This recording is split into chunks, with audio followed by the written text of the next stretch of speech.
picture of utility because everything is going to be fine. Okay, I welcome you all in today's lecture, and thanks again for participating in this discussion session. So yesterday, in our last lecture, we could complete until up to theory of impersonality, and today we have two more terms. So I will focus on two of these terms today, and then we will start our discussion regarding the text, tradition, and individual talent. I told you in my earlier lecture that these few terms will help you to understand the text. That's why actually I'm discussing those terms before discussing the text. All right, so our today's term, the first term that we are going to talk about, that is objective correlative. Though I spoke about it a little bit yesterday, but I couldn't finish it. So I'm going to talk about objective correlative today in detail. Okay, now here in slide 15, you can see that objective correlative is a term popularized by T.S. Eliot in his essay on Hamlet and his problems to refer to an image, action, or situation, usually a pattern of images, actions, or situations that somehow evokes a particular emotion for the reader without stating what that emotion should be. Now, just think about it in this way, that if we use a single image just to make you understand the emotion of a particular situation, so in some cases, we'll find that particular image itself actually is not working well. That means we need a combination of different kinds of images so that it will help us to understand the object.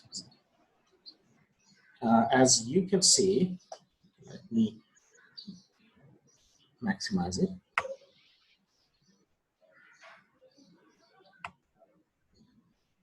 Okay, I think it will be clear to you. Now here, the American painter, as I said yesterday, that Washington Allston, first actually he used the term in 1840, and later on it was popularized by T.S. Eliot. Now here, as you can see, this is the definition, or you can see this was an excerpt which was extracted from the text, tradition and individual talent. That here you say, it says that the only way of expressing emotion in the form of art is finding objective correlative. In other words, a set of objects, a situation, a chain of events, which shall be the formula of that particular emotion, such that when the external facts, which must terminate in sensory experience, are given, the emotion is immediately evoked. If you just take a look at the word that it says that in other words, a set of objects, you see the plural form, a set of objects, a situation, a chain of events. You see, not a single event, but a chain of events. That means several events, several objects, it can be, which shall be the formula of that particular emotion. So for a particular emotion, we need several events and we need several objects, so that those objects or events or situations together, they will help us to understand a particular emotion. I will just make it easy for you. Now here you see on slide 17, it says, if writers or poets or playwrights want to create an emotional reaction in the audience, they must find a combination of images, objects, or description evoking the appropriate emotion. So here you see a combination of images, objects, and description. So we need a combination. It's not a single image, not a single object. Because if we take a single image, a single object, that will not help us to understand the appropriate emotion. For example, if I say red, the color red, if I mention it, then what do you understand by it? If I mention red, so what kind of emotion actually it evokes?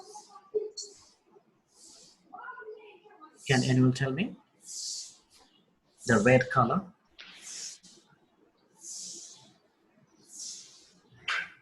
Color red. Something beautiful. Okay, something beautiful. Anything else? Color red is only beautiful or something else? Dangerous. Something dangerous. Okay, okay, something which is dangerous, maybe. And anything else? Alarming. Alarming. Okay, so you see, when I say the color red, now some of you have said that is alarming. One of you said that is dangerous. Another said something which is beautiful. So you see, this confusion, it has been created only because of just particular color that I've mentioned. If I've mentioned more along with the red, I mean other images, then it would help you to understand the particular emotion that actually I meant you to understand. Now I will give you example in the next slides. I have put some examples, then it will help you to understand what does it mean objective probability. Now the source of the emotional reaction isn't in one particular object, one particular image, or one particular word. So you see, I just said one particular word, red. So it's not enough. That will not help us to understand the emotion. Or if I just mention one object, that will not also help us to express our emotion, particular emotion. So we need a combination. Okay. So here, I have put some examples. It will help you to understand. Now, since now we're in a situation and the corona pandemic is everywhere, in every country, in the world. So that's actually, I found it very convenient and also very relevant that I should mention this. So you see the first word, can you see the screen? Can you see the screen? Yes, sir.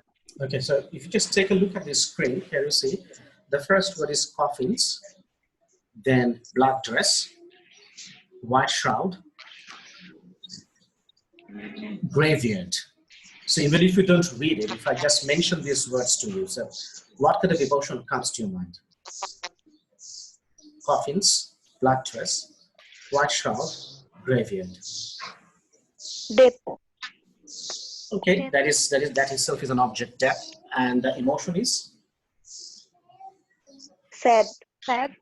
Yes, we feel very sad when we hear all these words together: coffins, black dress, white shroud, graveyard. Now, if I mention only black dress, then you would have been confused. You'd say black dress means, some of you might say that black is my favorite color, so black dress means something beautiful, black dress means smartness. But you know, in the Western world, when they attend any, you see the ceremony, when somebody is there, and if they go to the church, to express their condolences, then you can see that they wear black dress. You see, so black dress means somebody is dead. We could have said that. On the other hand, white shroud. Do you know the meaning of the word white shroud? No, sir. White clothes. So when actually we need white clothes, especially, usually the dead body we wrap it with the help of white shroud, right? In Bangla, what do you call it? What do you call it? Exactly. And also there is graveyard. So you see all these objects together now, it has evoked a kind of emotion, and that is sadness. That's why it says that this coffins, blood dress, white shroud, graveyard is an artistic formula that equates with a complex sense of sadness. So you see that you have sadness, and that is very complex. That is, that emotion itself is very complex, and particular emotion that it evoked, all these things together evoke, that is sadness. Now, when that complex sense of sadness is combined with, so instead of using all these objects that will evoke a particular emotion that we call sadness, so if you replace those with something else like red marigold blossoming, then shaft of sunlight, green spot of grass, glittering raindrops, petals. So what do you think? Red marigold, and it's blossoming, so red marigold blossoming. It comes to your mind spring. That is another object, but what kind of emotion actually it gives you? Red marigold, blossoming, shaft of sunlight. You know, sunlight. Shaft of sunlight means it's full of sun rays, sunlight, sunny day. Then green spot of beautiful nature, but that is also an object. It's not an emotion. Beautiful nature. Give me a name of an emotion like sadness, happiness. If we just look at the text, here you Happiness. see, yeah, happiness Yes, can sir. be, Hope. happiness can be, exactly. Now here you see, or you can say we become very optimistic, right? When you hear all these things, we get Yes, sir. optimistic. There is blossoming. Blossoming means when we have flowers, right? When Yes, sir. flowers blossom in the garden. So that is hope. That is optimism. Shaft of sunlight is also optimism or hope. Green spot of grass, that is also optimism or hope. Glittering raindrops, petals, everything gives us the same emotion that we can call it hope or optimism. So you see a new emotional flavor that is called hope within it. So good artists intuitively sense this symbolic or rhetorical potential. So if an artist, if he's a good one and if he's efficient enough, then he can use these objective correlative in a very handy way, and then he can prove himself that he is a good artist, okay? So if you really want to be a good artist, then you must know that how to correlate different kinds of objects together to evoke a particular emotion. If you can do that, then of course you're a good artist. It's according to T.S. Eliot. Okay. Now, I hope you have understood about this objective correlative. If you have any confusion, still we can go back to those slides. Do you have any confusion about it or anything else that you want to ask? No, Okay. sir. All right, then in that case, we'll jump to the next term, that is disassociation of sensibility and unification of sensibility. So this association means when sensibility are disassociated with something, you can understand it. And unification of sensibility means when some sensibilities are put together, they're unified, that we call unification. That is the opposite. Disassociation of sensibility, and the opposite to it is unification of sensibility. Now, he used these terms, both of these terms, especially the disassociation of sensibility, in one of his another seminal, essays, a very important one that is also titled "Metaphysical Poets."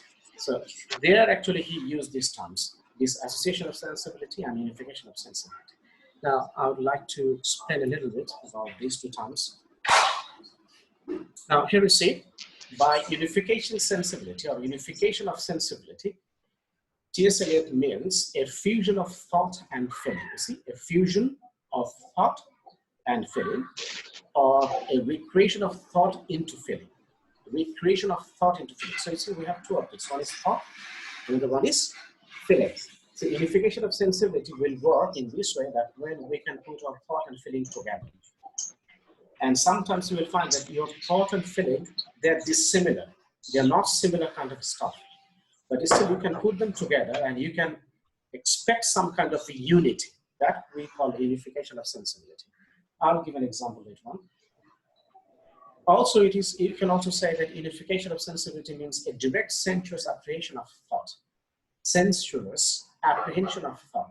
Sensuous means you can use your sense, you can use your feeling, and then you can apprehend or you can understand your thought. So again, there is also the combination of fusion of thought and feeling. So the easy way to remember is a fusion of thought and feeling, as T.S. Eliot suggested or mentioned in his text, Metaphysical Poets. The such fusion of thought and feeling is essential for good poetry. This poetry suffers when there is disassociation of sensibility. That means if we have unification of sensibility, then that is a good poetry. If we don't have that thing, then we call it disassociation of sensibility. That is, the poet is unable to feel his thoughts. That means he couldn't unify thought and feeling, or you can say he couldn't put his thought and feeling together in his poems. That's why that is not a good poem. That is called disassociation of sensibility. Eliot finds out unification of sensibility in the Metaphysical Poets and regrets that a disassociation of sensibility set in the late 17th century, there was a split between thought and feeling, and we have not yet recovered from this disassociation. The influence of Dryden and Milton has been particularly harmful in this respect. Now, Samuel Johnson, when he talked about metaphysical poets, actually he criticized them because to him they were not the real poets, because I don't know actually whether you have gone through some poems by should I say, John Donne. So did you read any poem by John Donne? Yes, sir. Yes, sir. Okay, that's great. Now you see, John Donne actually, when he, in his poems especially, you can see there are different kinds of scientific elements like compass or also geographical descriptions, or you can see geographical places, different kinds of places. So he is putting all those things, these scientific elements from geometry, from mathematics, and also from geography. And then he puts his feelings into those things. So that was his thought. Those things were his thoughts. And then he infused his feeling into those thoughts. So that's why this unification of sensibility is found in the metaphysical poets, but they are not found in Dryden and Milton. So according to T.S. Eliot, he says that the Dryden and Milton, they're the master of art, but they are not the master of soul. Master of language, sorry, they're the master of language, Dryden and Milton, but they're not the master of soul. Because T.S. Eliot says that Dryden and Milton, their language is very, they're very lofty, very high, very good, but they fail to put their emotion into thought or thought into emotion. So that's unification of sensibility is not there. That's why he said that they are the example of this association of sensibility. Their poems are the examples of this association of sensibility. Okay. Yes, sir. Right. All right. Now here, this is an extract from his article, The Metaphysical Poets. Here, Eliot says, Tennyson and Browning are poets, and they think, but they do not feel their thoughts as immediately as the odor of a rose. A thought to Donne was an experience. It modified his sensibility. When a poet's mind is perfectly equipped for its work, it is constantly amalgamating disparate experiences. The ordinary man's experience is chaotic, irregular, fragmentary. So here you see, he is again, criticizing Tennyson and Browning. He says Tennyson and Browning, of course, they're poets, and they think, they can think, they're thoughtful. But their problem is that they cannot mix their thoughts with their feeling. And he has given an example, a simile, that he says, as immediately as the odor of a rose. For example, when you take a rose in your hand, and when you take the smell, the fragrance, then you become very emotional, and at the same time, you keep thinking about the rose.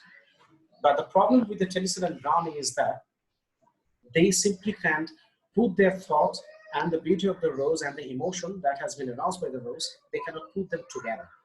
So that's why their poetry, you can see they're very good poetry, if you consider the language-wise, but they couldn't put their emotions into that language. So that's why they are not good poets.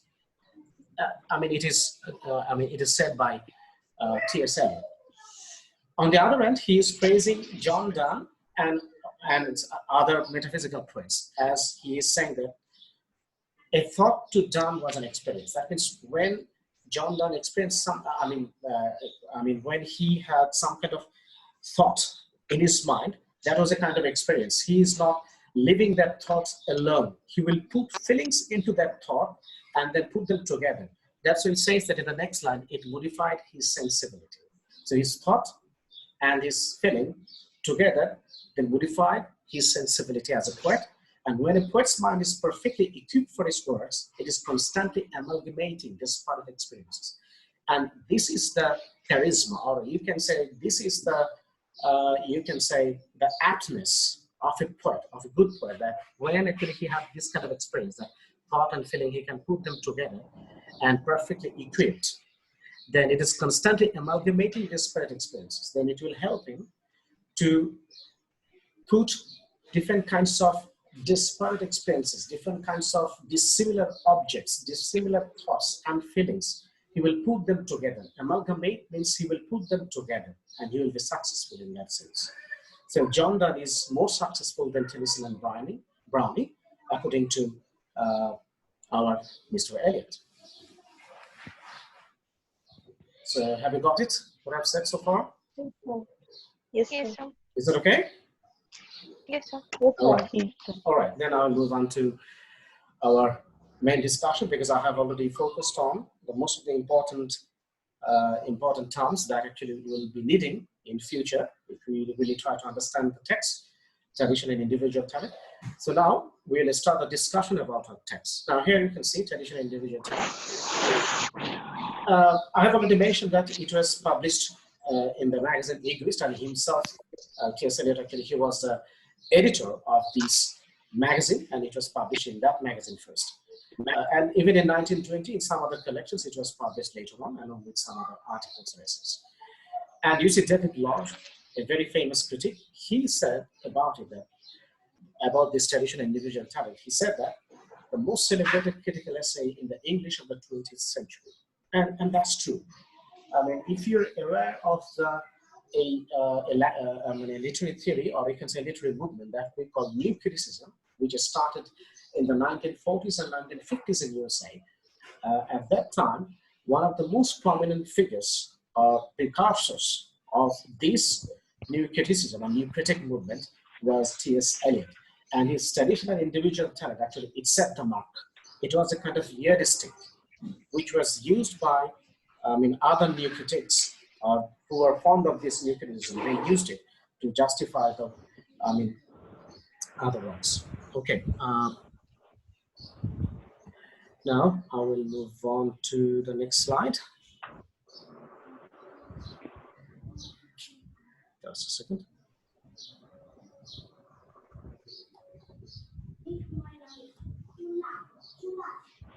Do you see the screen? Sorry.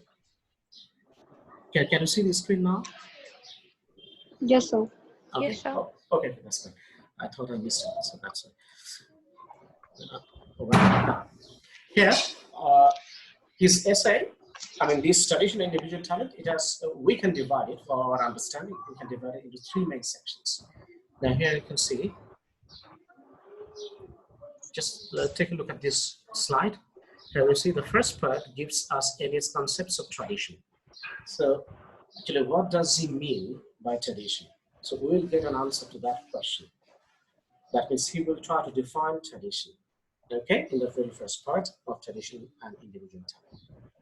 In the second part of his essay, he exemplifies his theory of depersonalization and poetry. The theory of depersonalization and poetry. Mainly, he will talk about depersonalization, or rather, I can say that the theory of impersonality. I have already mentioned a little bit when I tried to explain, in our last lecture, I tried to explain the theory of impersonality as a term. So in the second part of his tradition and individual talent, we're going to learn about it, the theory of depersonalization and poetry. In the third part, and that is the last part, he concludes the debate by saying that the poet's sense of tradition and the impersonality of poetry are complementary things. That means tradition and the theory of depersonalization or the poet's impersonality, they are complementary. They are not against each other. They will complement each other to make one or to prove one a good artist or a great artist. Now, the first part, today we'll only discuss about the first part. If time permits, then we'll go for the second part. Otherwise, we'll leave it for our third lecture. Now, here in slide 25, as you can see, it says that in English literature and criticism, we rarely come across passages illustrative of the right use due emphasis on the term tradition. For time to time, we apply the word in expressing our grief for its absence. So here it says that, especially in English literature and even in different criticism, you will find that people usually criticize tradition as a thing which is absent. That means even in our life, sometimes you can feel that we express our grief by saying that, oh, we have lost our tradition, people don't care about their tradition, or age-old tradition is very important in this way. See, for example, we love to, you can say, uphold or indulge our tradition, right? Our Bengali tradition, just like that. And when you don't see our Bengali tradition in our day-to-day life, or in a social life, in a private life, public life, we say that that person actually he is without tradition. He doesn't care about his country, or he doesn't care about his tradition. So people usually they express their grief for his absence. Then we cannot make a reference to the tradition or to a tradition at most. We use the adjective in saying that the poetry of so and so is tradition or even to tradition. The word appears rarely, and when it does appear, it is used as a phrase of censure. So you see, in most cases, it says that in most cases we use the word tradition to censure. To censure, that means we use it in a pejorative term. We use it in a contemptuous way. You understand what I'm saying? In a negative way, right? Because most of the time we said, oh, that is very traditional. For example, especially for the poetry. If somebody writes a poetry and if if you find a semblance of his poetry writing style with someone very famous, but he's from a very distant past, then usually we say that, oh, that is very traditional poetry. It's not modern. So you see, we use tradition, the term we use tradition, especially in literature, in most cases, just to censure it or just to contempt it, because we don't like traditional stuff. We like something modern, something new. Okay, so but our Mr. Eliot actually he doesn't believe this, and he doesn't want to go by this rule that tradition is a bad thing, because he supports tradition. Now, in English criticism, according to Eliot, we have a deplorable lack of the critical insight which views a particular literary work or a writer in the context of a wider literary tradition. So you see, he's mentioning the English criticism. He's saying that in English criticism, and this is very deplorable. This is very deplorable means, it's a matter of grief, and that means you feel very sad when you see that English people or English critic, they lack critical insight, which views a particular literary work or a writer in the context of wider literary tradition. Because he's saying that at that time, actually, when he was writing this tradition and individual talent, this essay, he's saying that in English literature, for a long time, he observed it that the people don't want to consider a text to judge its greatness or its faults or its mistakes. They don't want to judge a text on the basis of the literary tradition that they have. That means they don't want to compare it with the past tradition, and then they don't want to say that, okay, this text is good, this is this. These texts are these are the characteristics. Actually, it has borrowed from the tradition. So they don't consider any text, or they don't want to compare text with the past works. So that was his. That's why actually he was expressing his grief. Now, the English literary critic doesn't give due weight and consideration to tradition in evaluating the writers of the past and in appreciating the poets of the present. He uses tradition in a derogatory sense. Now, here, it says that the English literary critic doesn't give due weight, that is, it doesn't give value to the past works, and at the same time, English critics, they don't appreciate the poets who are at present, who are alive. They don't want to compare their poems or their literary works or their artistic works with the past works. So neither they value the past great writers, or nor they appreciate the present writers. After comparing the present writers with the past writers. So that means they don't follow any tradition. They don't value the past tradition of literature. And they use this word tradition in a derogatory sense. Derogatory means pejorative. Derogatory means in a negative sense. They don't use it positively, that tradition in a positive way, especially the English critics that he's talking about. Do you get my point, what I'm saying here? Or if you have any question, you can ask me. Do you have any comment to make on it? Any comment or anything else?